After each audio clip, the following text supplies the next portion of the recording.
คอยบ่เคยออกสังคมบ่เคยที่เรากินเบียร์เดี๋ยวไป ก็คือว่าเลยเนาะ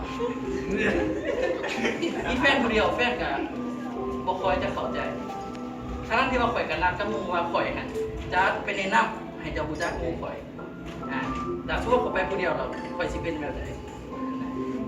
คอยบ่เคยออกสังคมเด้เดี๋ยวจะไปกับหมู่เดี๋ยวจะไปกับดารา บ่ไปเลยบ่ไป นั่นแหละนี่บ้าน โอ้ที่ใจน้อยค่ะเนาะเบิ่งลูกหัวล้านมันที่ใจน้อย บ่ลงสิไป บ่เสียบ่เสีย ไปละ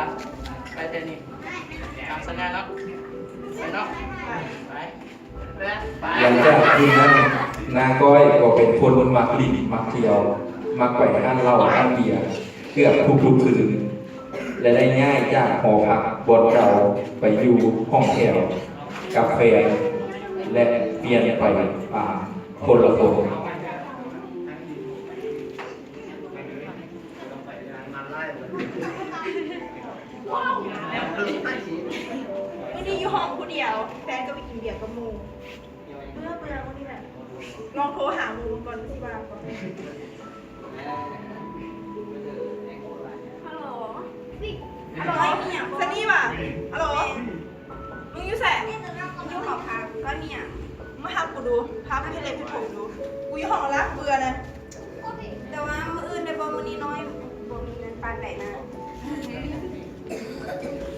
เรื่องเงินบ่ต้องเป็นห่วงมาหากูดูใจเองแค่หว่าพี่มาโอเคสั้น5 นาทีพี่มาเดี๋ยวนี้เด้อเซนนี่ไปฮอด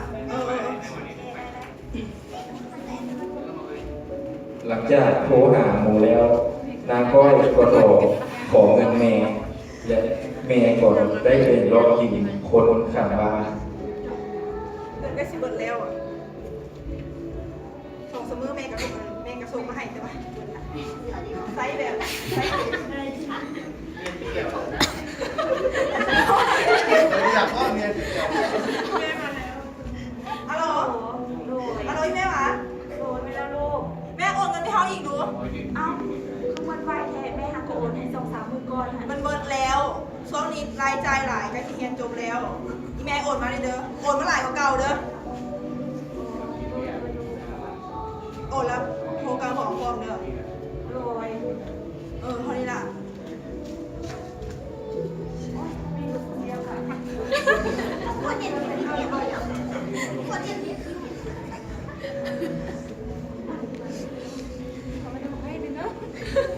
อีก2 เดือนทันใจนะผู้เป็นแม่ได้ไปเก็บหอยไปหาโกมาได้จึงคิดฮอดลูกสาวเลยเด็ดสินใจขึ้นมาหาลูกสาว